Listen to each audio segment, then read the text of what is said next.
I was thinking about this. Waiting for motivation to hit before you tackle a big goal is, well, it's a lot like waiting for perfect 72-degree weather with zero humidity before you decide to go outside. Oh, yeah. I mean, it is really nice when it happens, right? But if you actually wait for it, you're basically going to spend your entire life staring out the window. Right, and yet that is the exact trap we all fall into. I mean, we are so conditioned to worship that feeling. You watch an inspiring video online, you feel this massive rush of adrenaline, and you think, this is it. Tomorrow, I am completely overhauling my career, my diet, just my entire life. And then you wake up tired, or you have a really stressful day at work, and suddenly that burning desire to go for a 5-mile run is just, it's gone. Completely gone. Yeah. So welcome to today's deep dive. We have a very specific mission today, and it is tailored specifically for you, the learner. You're someone who is always looking to optimize, to grow, and to actually execute on your goals without, drowning in information overload. So today, we are decoding the ultimate operating system for human behavior change. It is a massive stack of sources today. It really is. We are pulling insights from behavioral coaching blogs, some heavy-hitting neuroscience papers on brain plasticity, James Clear's incredible self-help frameworks, and even this really rigorous academic study on university students, all just to figure out what actually makes a habit stick. And honestly, the biggest takeaway from all of this material, it requires a complete paradigm shift. Yeah. Because everything society tells you about needing motivation to achieve your goals is, well, it's a biological mistake. Wow. A mistake. Yeah, because motivation is really nothing more than an emotion.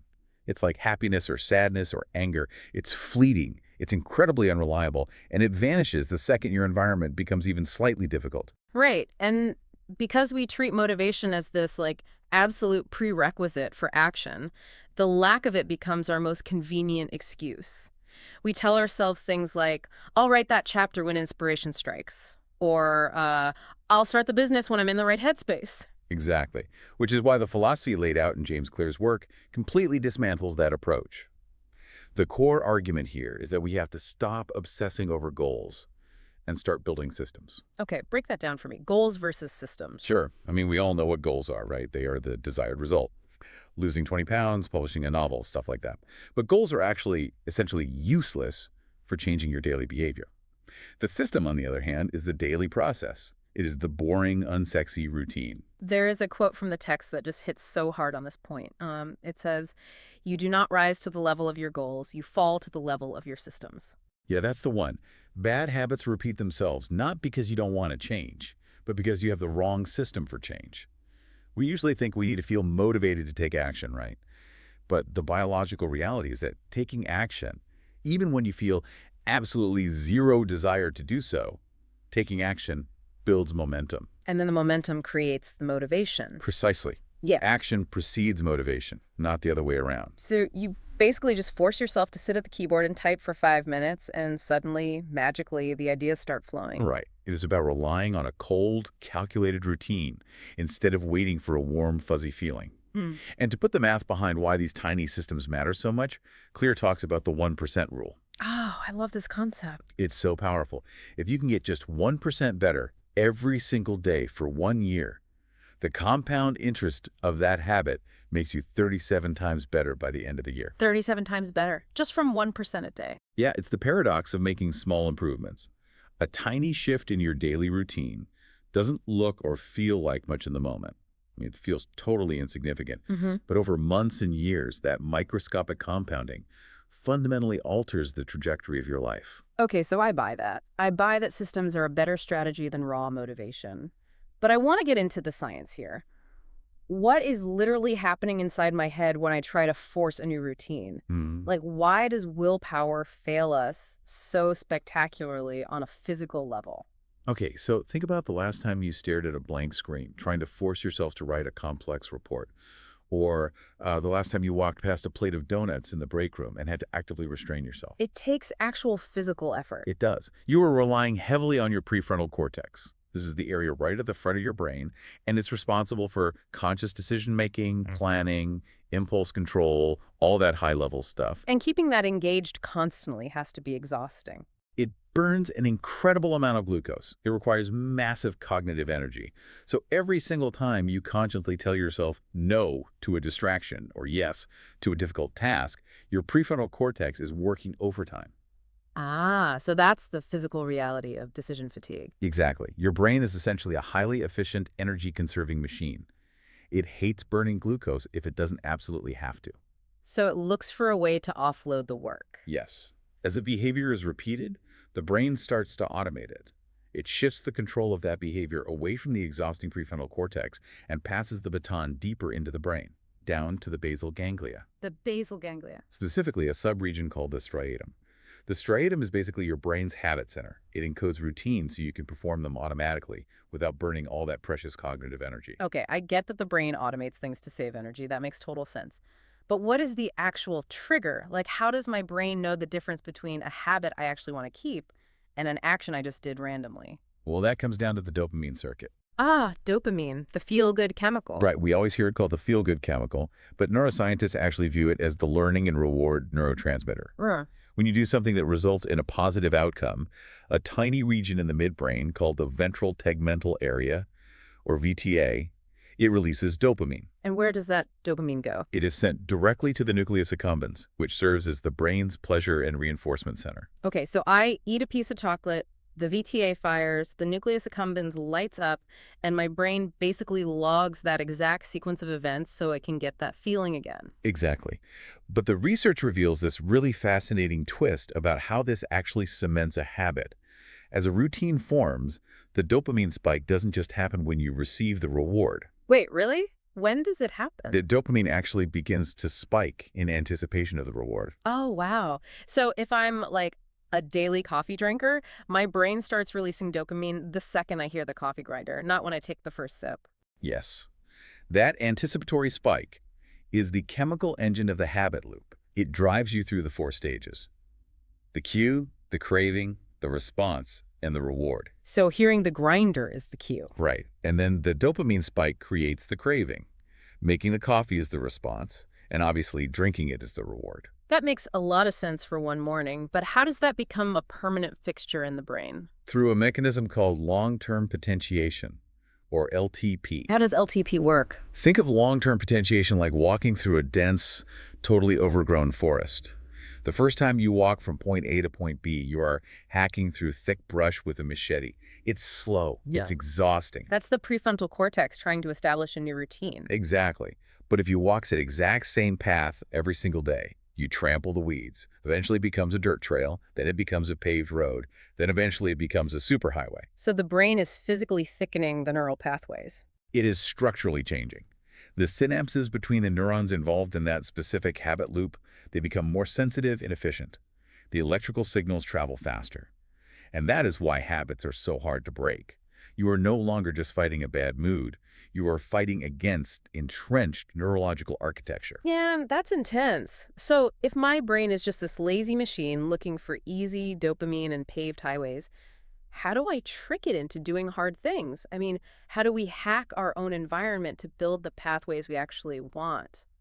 Well, this is where we can apply the practical frameworks from behavioral coaching and James Clear's 4 laws of behavior change. You have to basically align your environment with the brain's natural craving. Okay, so what are the 4 laws? Law 1 is make the cue obvious. Law 2 is make the craving attractive. Law 3 is make the response easy. And Law 4 is make the reward satisfying. And if you want to break a bad habit. You just invert those laws. Make the cue invisible, the craving unattractive, the response difficult, and the reward unsatisfying. Let's look at making the response easy, because the sources bring in B.J. Fogg's concept of tiny habits here. The idea is to shrink the change so much that it requires almost zero energy from the prefrontal cortex. Exactly. Like if you want to write a book, setting a goal to write a chapter a day is a massive cognitive load. Your brain will look at that, get totally overwhelmed by the energy required, and you'll just end up scrolling on your phone instead. So you shrink it. You set a daily goal to write just 200 words. All right. Or if you want to start a fitness routine, you commit to doing a single push-up. Okay, but I have to admit, doing a single push-up feels entirely pointless. Like it doesn't build muscle, it doesn't burn calories.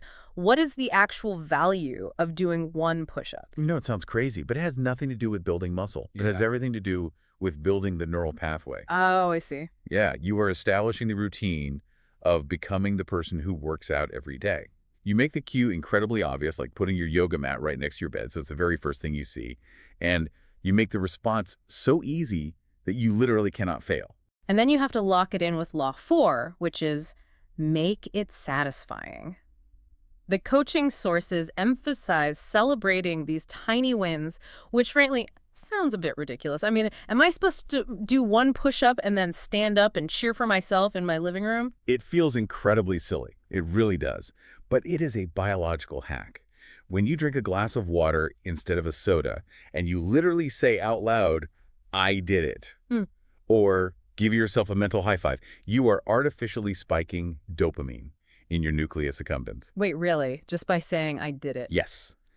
You are manually triggering that reward circuit. You are essentially tricking your striatum into thinking, wow, that behavior was highly rewarding. We need to wire that in and do it again tomorrow. That plays right into habit stacking, doesn't it? If your Yeah. basal ganglia already has an entrenched highway for a certain routine, you just piggyback on it. Exactly. So you say, immediately after I brush my teeth, I will meditate for 2 minutes.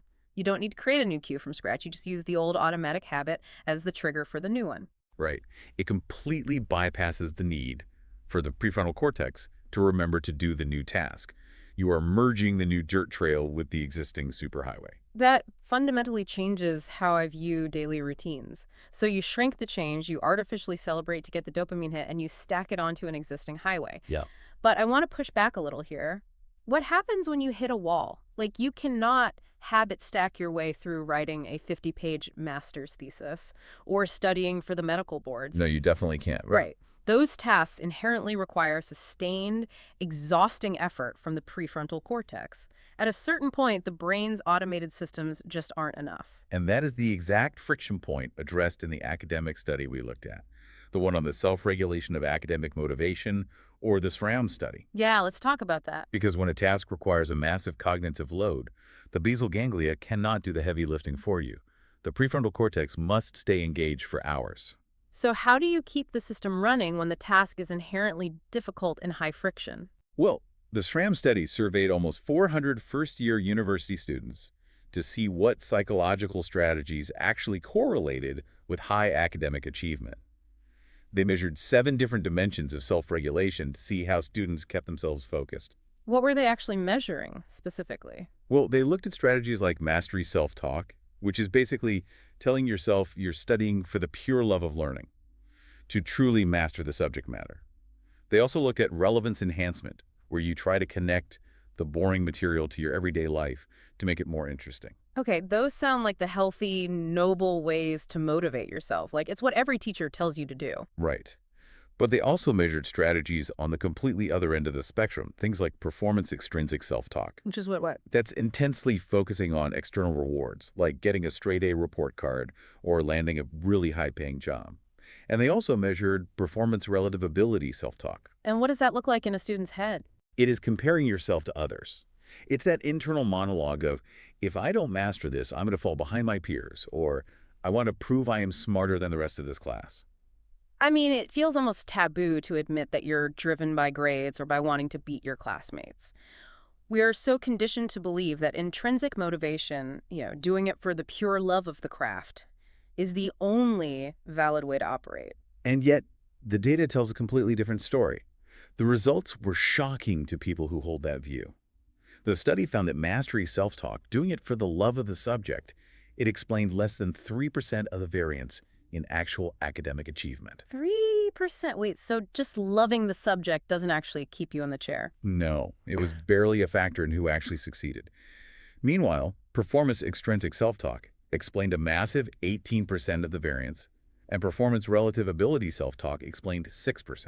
That's wild. The students who actively focused on external rewards, grades, and outperforming their classmates, they were far more strongly associated with actual measurable success than the ones trying to rely on a pure love of learning. Why does that work so much better? It seems completely counterintuitive to everything we're taught about healthy habits. Well, if we look at the neurobiology we discussed earlier, it makes perfect sense. When you are facing a difficult, high-friction cognitive task, your brain is burning glucose rapidly. It's looking for a powerful reason to justify expending that energy. Right, it needs a payoff. Yes, the abstract love of learning is a really nice idea, but it often does not provide a sharp enough dopamine spike to overcome the immediate friction of studying for 4 hours. But visualizing a tangible reward, like a massive bonus at work, or the competitive satisfaction of acing a test your rival failed, that provides a massive, immediate jolt to the reward circuit. Exactly. Sometimes, to push the prefrontal cortex through a grueling, unautomatable task, you just need that raw, extrinsic jolt. It is a perfectly valid part of your overall system. I mean, you shouldn't rely on it exclusively for your entire life's happiness, right? Because that leads to burnout. Oh, absolutely. But as a strategic tool to self-regulate your focus in a difficult moment, the data proves it is highly effective. Use whatever lever you have to pull to get the machinery moving. Okay, so we stop waiting for the emotion of motivation. We build tiny systems, we hack our dopamine with artificial celebrations, and when the friction is really high, we line into extrinsic rewards to force the issue. Yep. Where does executing this system actually lead us long term? It leads to a fundamental physical transformation of the brain. We aren't just talking about crossing tasks off a to-do list anymore. We're talking about neuroplasticity. The neuroscience research emphasizes that repeated, systemized actions physically alter the brain's macroscopic structure. Beyond just the pathways in the basal ganglia. Oh, far beyond that. Yeah. Techniques like cognitive behavioral therapy and sustained mindfulness routines, they don't just change your temporary mood, they literally change the density of the gray matter in specific regions of your brain. What areas are actually changing? Two key areas are the insula and the anterior cingulate cortex. Okay. The insula is heavily involved in emotional processing and body awareness, while the anterior cingulate cortex helps govern impulse control and complex decision-making.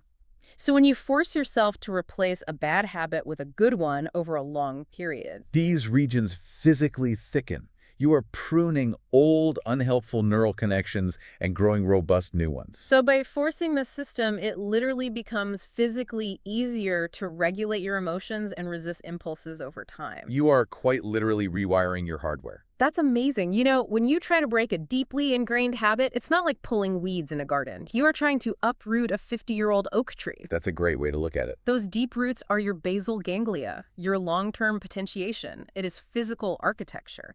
But building a new habit is like cultivating a delicate flower one day at a time.